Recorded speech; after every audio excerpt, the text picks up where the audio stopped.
Saudara hadirin yang dimuliakan Allah Subhanahu wa taala, besok kita udah masuk kepada tahun yang baru. Insyaallah tahun 1440 berapa besok? Udah 44. Insyaallah kita udah mulai masuk tahun yang baru. Banyak banget amalan-amalan hanya sebagai murojaah ya, kita dianjurkan pada sore harinya ba'dal asar membaca doa akhir tahun. Kemudian pada ba'dal maghrib kita membaca doa awal tahun. Kemudian mulai dari ba'dal maghrib sampai sebelum subuh ada amalan yang diamalin oleh Al-Habib Muhammad bin Alwi Al-Maliki.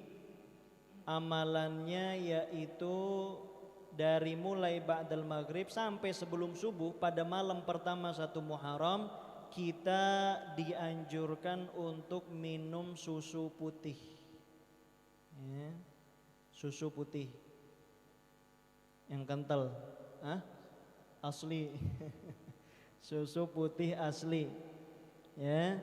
Apa maknanya? Itu bentuk tafaulan. Dari putihnya susu yang kita minum, kita berharap supaya nanti selama setahun ke depan amal catatan buku kita, kehidupan kita juga dijadikan putih sebagaimana putihnya susu. Yang belum punya susu cari ya. Kalau susu beruang dia rada butek itu ya, cari yang benar-benar putih. Besok siapin niatnya ngamalin apa yang diamalin sama Al-Habib Muhammad bin Alwi Al-Maliki. Kemudian di bulan Asyura ada amalan berpuasa. Ini juga diamalin oleh Rasulullah sallallahu alaihi wasallam, yang paling disepakati sama semua ulama, sama semua golongan, mau yang NU, mau yang Muhammadiyah, mau yang Salafi, tanggal 10 Muharram kita puasa. Disebut dengan puasa sunnah Asyura. Ini kudu disiapin, jangan sampai nanti tanggal 10 kita ngundang tamu datang ke rumah sehingga kita nggak bisa puasa. Itu kudu dipikirin. Oh tanggal 10 nih udah jauh-jauh hari, bagaimana caranya tanggal 10 jangan bertamu, jangan namu, kalau bisa diusahain. Atau tanggal 10 pas banget jadwalnya puasa, kita justru ngadain acara di mana kita makan. Ini namanya nggak perhatian sama datangnya amalan-amalan yang ada di bulan Muharram. Ketika itu Rasulullah puasa tanggal 10, para sahabat nanya, wahai Rasulullah, bukankah engkau sendiri yang mengatakan jangan sampai kita mengikuti amalan-amalan orang-orang di luar daripada Islam? Sebab yang ngamalin 10 Muharram ini bukan cuman kita, melainkan kaum Yahudi ya.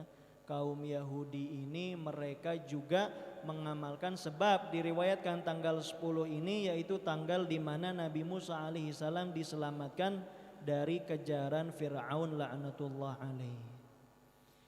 Kemudian apa dijawab oleh Rasulullah? Rasulullah tahu ini bentuk kecintaan daripada para sahabat. Mereka nggak pengen disama-samain sama orang-orang asing, orang-orang non muslim. Ini kebalikan daripada kita. Kita ini jadi kaum muslimin saat ini latah. Apa saja yang ada di budaya barat, apa saja yang ada di budaya asing justru kita anggap keren. Hari Valentine. Yang ngerayain siapa? Orang muslimin. Yang jual coklat siapa? Orang muslimin. Yang jagain villa di puncak hari Valentine siapa? Orang muslimin. Semuanya orang muslimin ngerayain hari Valentine. Tapi giliran tahun baru Hijriyah, tahun baru Islam, sepi, sunyi, sibuk sama kegiatan hari-harinya masing-masing. Padahal dulu Sayyidina Umar, jadi hitungan bulan Hijriyah ini dimulai hitungannya Sayyidina Umar bin Khattab. Sayyidina Umar ini mula-mulanya munculin ya, di mana puteran tahun Hijriyah diputerin ketika bulan Muharram. Sayyidina Umar ini kepengen menyelisihi apa yang ada dipakai tanggalan di luar muslim.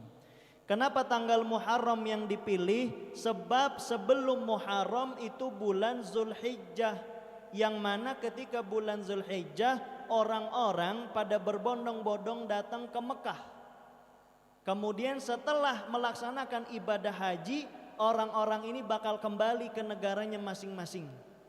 Nah karena itulah mereka kembali ke negaranya masing-masing bakal mengetahui bahwa tahun baru Islam jatuh pada bulan Muharram. Kita yang punya masjid, kita yang punya musola, kita yang jadi pengurus masjid, kalau bisa ramein, ya ramein, bikin jalan-jalan pawai, begitu jalan-jalan dan seterusnya sebagai bentuk kegembiraan kita datangnya tahun baru Islam. Jadi puasa tanggal 10 kata Rasulullah, kalau begitu seumpama Allah hidupkan aku sampai tahun depan, niscaya aku akan puasa juga tanggal 9. Ternyata untuk menyelisihi bahkan ibadah puasa para sahabat gak mau sama orang-orang Yahudi, maka kita berpuasa tanggal 9 dan tanggal 10. Bahkan guru-guru kita diantaranya Imam Ghazali yang juga seingat saya diamalin sama Habib Abdurrahman bin Balfaqih, beliau nyaranin bahkan dari tanggal 1 sampai tanggal 10 dengan segala macam faedah-faedah yang ada di dalamnya, ya. Jadi kalau nggak bisa tanggal 9, pilihnya tanggal 10. Ya, kalau bisa paling sempurna kita pilih 3 hari, ya 3 hari kita pilih tanggal 9, 10 dan 11. Nah itu kalau kita bisa semuanya maka itu yang paling bagus. Tingkatan paling rendah berpuasa pada hari Asyura tanggal 10, tingkatan yang kedua tanggal 9 dan 10, tingkatan yang paling tinggi tanggal 9, 10, 11. Ini penting untuk kita ketahui supaya jangan sampai kita puasa dari tanggal 1 sampai 9, giliran tanggal 10-nya justru kita tinggalin. Ini namanya kita meninggalin sesuatu yang lebih afdal dengan sesuatu yang mafdul, artinya yang kalah keafdalannya. Mudah-mudahan kita dimudahkan untuk mengamalkan hal-hal ini semuanya, amin ya rabbal alamin. Di antara yang lain memberi nafkah yang lebih kepada anggota keluarga.